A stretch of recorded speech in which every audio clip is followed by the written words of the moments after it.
ಶ್ರೀರಾಮನು ಅಶ್ವಮೇಧವನ್ನು ಕೈಗೊಂಡಿರುವನೆಂಬುದನ್ನು ಸಕಾಲದಲ್ಲಿಯೇ ಅಯೋಧ್ಯೆಯ ಚಾರರಿಂದ ಕೇಳಿ ತಿಳಿದಿದ್ದ ಶತ್ರುಘ್ನನು ಸಂತೋಷಪೂರ್ಣನಾಗಿದ್ದನು. ದಿಗ್ವಿಜಯಾರ್ಥವಾಗಿ ತಾನೇ ಮುಂದೆ ನಡೆಯಬೇಕೆಂಬ ಆಸೆಯೂ ಅವನಿಗಿತ್ತು. ಆದರೆ ಅದೇ ಸಂದರ್ಭದಲ್ಲಿ ಅನೇಕ ಮುನಿಗಳು ಒಟ್ಟು ಸೇರಿ ಯಮುನಾ ತೀರದಲ್ಲಿ ಲೋಕಶಾಂತಿಯ ಸ್ಥಿರತೆಗಾಗಿ ಮತ್ತೊಂದು ಯಜ್ಞವನ್ನು ಆರಂಭಿಸಿದ್ದರು. ಶತ್ರುಘ್ನನು ಯಜಮಾನನೇ ಅಲ್ಲವಾಗಿದ್ದರೂ ಅದರ ಪೂರ್ಣ ಹೊಣೆಯು ಅವನನ್ನೇ ಹೊಂದಿಕೊಂಡಿತ್ತು. ಆರಂಭಿಸಲ್ಪಟ್ಟಿದ್ದ ಯಜ್ಞವು ಪೂರ್ಣಗೊಂಡಲ್ಲದೆ ಅವನು ಅಲ್ಲಿಂದ ಹೊರಡುವಂತಿಲ್ಲ. ಆ ಎಲ್ಲವನ್ನೂ ಸವಿವರವಾಗಿ ಭಿನ್ನಯಿಸಿಕೊಳ್ಳುವಂತೆ ತನ್ನ ಅನುಚರರನ್ನು ಅವನು ಅಣ್ಣನ ಬಳಿಗೆ ಆಗಲೇ ಅಟ್ಟಿದ್ದನು. ಸುಪ್ರೀತನಾದ ಶ್ರೀರಾಮನು ಅದನ್ನು ಒಪ್ಪಿ ಮನ್ನಿಸಿ ಯಜ್ಞವನ್ನು ಪೂರೈಸಿಕೊಂಡು ಆ ಎಲ್ಲ ಮುನಿಗಳನ್ನು ಮಾತ್ರವಲ್ಲದೆ ದಾರಿಯಲ್ಲಿ ಸಿಕ್ಕಬಹುದಾಗಿದ್ದ ಎಲ್ಲ ಪುಣ್ಯಾಶ್ರಮಗಳಿಗೂ ಹೋಗಿ ಅಲ್ಲಿದ್ದ ತಪಸ್ವಿಗಳನ್ನು ಅಶ್ವಮೇಧಕ್ಕೆ ಕರೆತರಬೇಕೆಂದು ನಿರೂಪಿಸಿದ್ದನು. ಹಾಗಾಗಿ ಯಜ್ಞಕಾರ್ಯವು ಪೂರ್ಣಗೊಳ್ಳುವವರೆಗೆ ಶತ್ರುಘ್ನನು ಅಲ್ಲೇ ಇದ್ದು ತನ್ನಿಂದ ಆಗತಕ್ಕ ಸಕಲ ಕಾರ್ಯಗಳನ್ನು ಪೂರೈಸುತ್ತಿದ್ದನು. ಕ್ರಮದಂತೆ ಒಂದು ದಿನ ಯಾಗವು ಯಥೋಚಿತವಾಗಿ ಪೂರೈಸಲ್ಪಟ್ಟಿತು. ಆಗಲೇ ಶತ್ರುಘ್ನನು ಆ ತಪಸ್ವಿಗಳಲ್ಲಿ ಶ್ರೀರಾಮನ ಅಶ್ವಮೇಧದ ಕುರಿತು ಪ್ರಾರ್ಥಿಸಿಕೊಂಡನು. ಅವರೆಲ್ಲರೂ ಅಗತ್ಯವಾಗಿ ಬಂದು ಸೇರುತ್ತೇವೆ, ನೀನು ಹೊರಡಬಹುದು ಎಂದು ಅಪ್ಪಣೆಯನ್ನಿತ್ತರು. ಅಂತೆಯೇ ರಾಜಕಾರ್ಯಗಳನ್ನು ಮಂತ್ರಿಗಳಿಗೊಪ್ಪಿಸಿ ಅನೇಕ ಸುವಸ್ತುಗಳನ್ನು ತೆಗೆದುಕೊಂಡು ಪರಿವಾರ ಸಹಿತನಾಗಿ ಪತ್ನಿ ಪುತ್ರರೊಂದಿಗೆ ಶ್ರೀರಾಮನ ಯಾಗಶಾಲೆಯತ್ತ ಕಡೆ ಪ್ರಯಾಣ ಹೂಡಿದನು.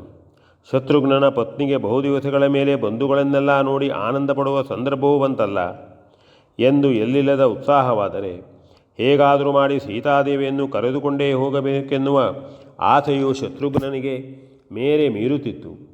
ಅಂತೆಯೇ ಅವನು ತನ್ನ ಮಡದಿ ಮಕ್ಕಳನ್ನು ಪರಿವಾರದವರನ್ನು ಮುಂದೆ ಕಳುಹಿಸಿ ವಾಲ್ಮೀಕಿಯರನ್ನು ನೋಡುವ ಉದ್ಯೋಗವನ್ನು ಕೈಗೊಂಡು ಅತ್ತ ನಡೆದನು. ಶತ್ರುಘ್ನನು ವಾಲ್ಮೀಕಿಯರ ಪುಣ್ಯಾಶ್ರಮವನ್ನು ಸೇರುವ ಹೊತ್ತಿಗೆ ಅಸ್ತಮನವಾದುದರಿಂದ ಅವನಿಗೆ ಆಗಲೇ ಪೂಜ್ಯರ ದರ್ಶನವಾಗಲಿಲ್ಲ. ಅತಿಥಿಯಾದ ಅವನನ್ನು ಸತ್ಕರಿಸುವ ಸಲುವಾಗಿ ಮುನಿವಟುಗಳೊಂದಿಗೆ ಕುಶಲವರು ಅಲ್ಲಿ ಬಂದಿದ್ದರು. ಶತ್ರುಘ್ನನಿಗೆ ಪಕ್ಕನೆ ಅವರ ಗುರುತು ಸಿಗಲಿಲ್ಲ. ಆದರೂ ಉಳಿದ ಬ್ರಾಹ್ಮಣ ಕುಮಾರರಿಂದ ಬೇರಾಗಿದ್ದ ಅವರ ಮುಖಕಾಂತಿಯನ್ನು ರೂಪ ಸಾದೃಶ್ಯವನ್ನು ಕಂಡು ಅವರು ಇಂಥವರೇ ಎಂದು ತರ್ಕಿಸಿಕೊಂಡನು.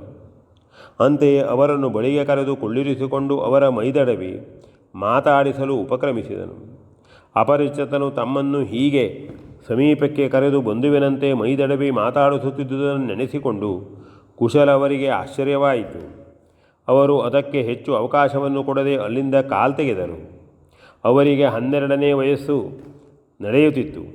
ಅದಕ್ಕೂ ಮಿಗಿಲಾಗಿಯೇ ಪುಷ್ಟಿಗೊಂಡು ಅವರು ಬೆಳೆದಿದ್ದರು. ಅಷ್ಟರಲ್ಲಿ ಮುನಿವಟುಗಳು ಶತ್ರುಘ್ನನನ್ನು ಸಂಧ್ಯಾವಂದನೆಗೆ ದಯಮಾಡಿಸಬೇಕೆಂದು ಕರೆದುಕೊಂಡು ಹೋದರು. ಅವನಿಗೆ ಆಗಲೇ ಸೀತೆಯನ್ನು ಕಾಣಲಾಗಲಿಲ್ಲ. ಮತ್ತೆ ಕ್ರಮವಾಗಿ ಶತ್ರುಘ್ನನಿಗೆ ಕುಶಲವರೇ ಹಾಲು ಹಣ್ಣುಗಳನ್ನು ತಂದಿತ್ತು ಓಡಿ ಹೋದರು. ಇವನಿಗೆ ಮತ್ತೊಮ್ಮೆ ಅವರನ್ನು ಮಾತಾಡಿಸಬೇಕೆಂಬ ಆಸೆಯಾದರೆ ಅವರಿಗೆ ಇವನಲ್ಲಿ ಹಿಡಿದು ನಿಲ್ಲಿಸಿಬಿಡುವನೋ ಎಂಬ ಸಂಕೋಚ. ಹಾಗಾಗಿ ಅವರು ಯಾವುದಕ್ಕೂ ಆಸ್ಪದ ಕೊಡದೆ ಹೊರಟು ಹೋಗಿದ್ದರು. ಶತ್ರುಘ್ನನು ಆಹಾರವನ್ನು ತೆಗೆದುಕೊಂಡು ಸ್ವಲ್ಪ ಹೊತ್ತು ಕಳೆದರೂ ಪೂಜ್ಯರ ದರ್ಶನವಾಗಲಿಲ್ಲ. ಸೀತೆಯನ್ನು ಕಾಣಲಾಗಲಿಲ್ಲ. ಬಳಿಯಲ್ಲಿ ಯಾವ ಮುನಿವಟುವೂ ಸುಳಿಯಲಿಲ್ಲ.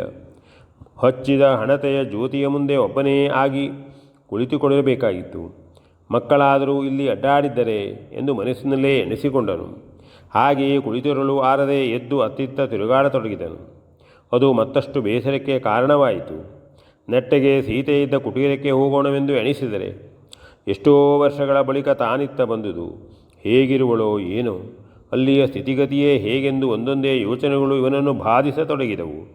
ಮಿತಿಮೀರಿದ್ದ ಆಸೆಯಿಂದಲೇ ಪುಣ್ಯಾಶ್ರಮವನ್ನು ಸೇರಿದ್ದ ಶತ್ರುಘ್ನನಿಗೆ ತನ್ನ ಎಲ್ಲ ಆಸೆಗಳು ನಿರರ್ಥಕವೆಂದು ಕಾಣತೊಡಗಿತು. ಹಾಗೆಯೇ ಮಕ್ಕಳ ಕುರಿತಾಗಿಯೂ ಹೌದೋ ಅಲ್ವೋ ಎಂಬ ಸಂದೇಹವು ಅಂಕುರಿಸತೊಡಗಿತು. ಹೀಗೆ ಒಂದೊಂದನೇ ಎಣಿಸಿಕೊಂಡ ಶತ್ರುಘ್ನನು ಮನಸ್ಸಿನಲ್ಲಿ ತೀರಾ ಇಳಿದು ಹೋಗಿ ಚಿಂತೆಗೀಡಾದನು. ಕಾಲು ಅಭ್ಯಾಸ ಬಲದಿಂದ ಅವನನ್ನು ಹೊತ್ತು ಅತ್ತಿತ್ತ ಸಾಗುತ್ತಿತ್ತು. V N Bhagwat Baraballi.